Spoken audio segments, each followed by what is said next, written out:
So what can we learn from this Martin Zimmerman trial? What are some of the lessons?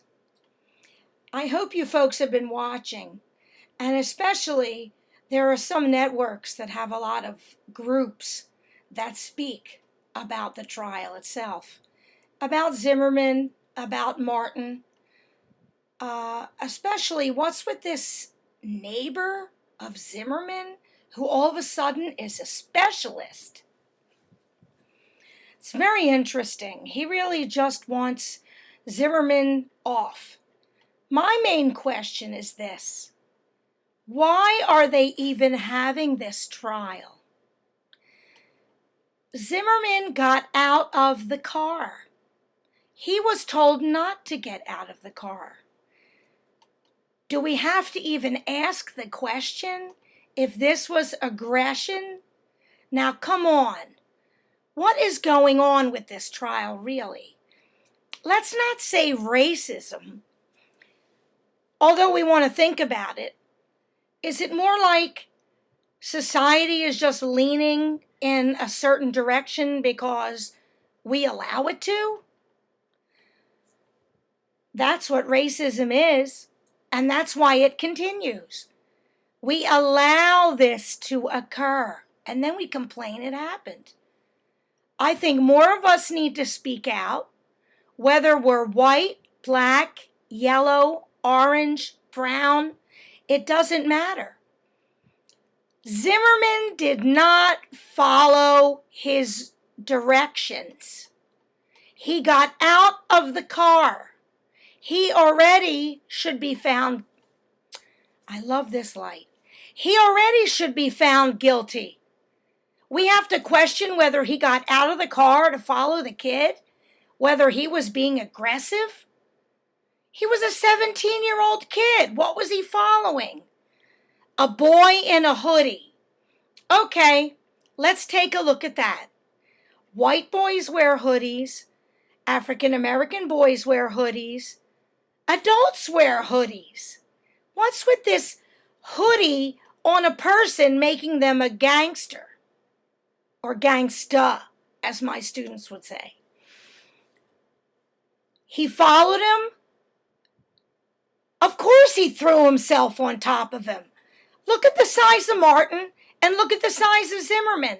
Is anybody asking any of these questions? It's obvious that Trayvon Martin did not shoot Zimmerman. It's obvious that Trayvon Martin did not have any intention of hurting Zimmerman. He was walking, oh my goodness, he walked through the yard. Has anyone ever heard of a shortcut? It was late at night, it was dark, he was trying to get home. Oh, and he had a very terrible weapon on him. He had a can of something to drink and some Skittles. Now, I admit that I can't eat Skittles because they're not vegetarian, but I don't think that makes them dangerous. You know, a lot of us need to be thinking about this.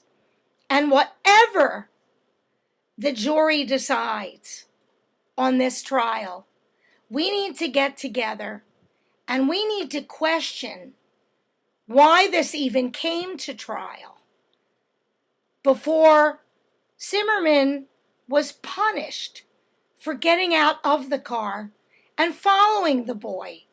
Yeah, let's all have a big guy following us and wonder whether we're going to be scared. And then one guy said, oh, if he was scared, he should have run. Well, maybe these people don't watch movies or listen to what's going on in society.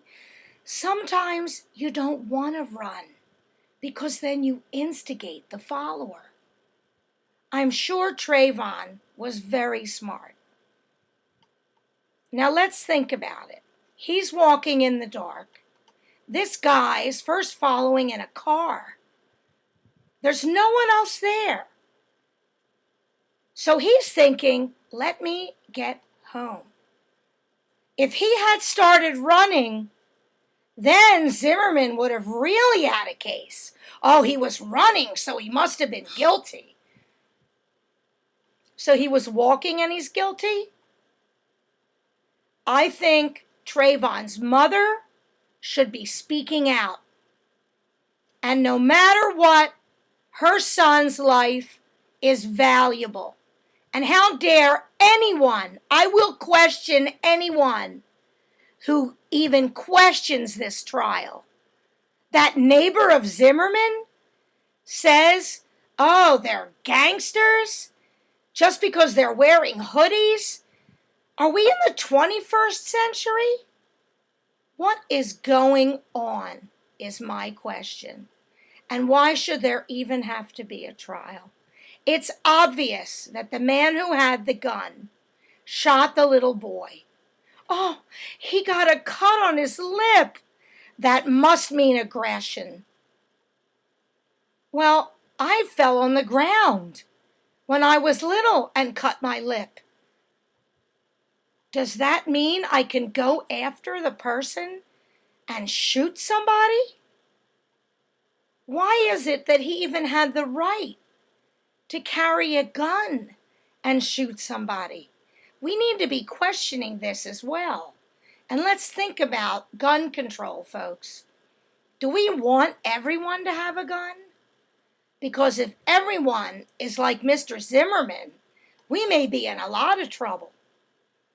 Because if we decide it's cool outside and we wear a hoodie, we might all be labeled.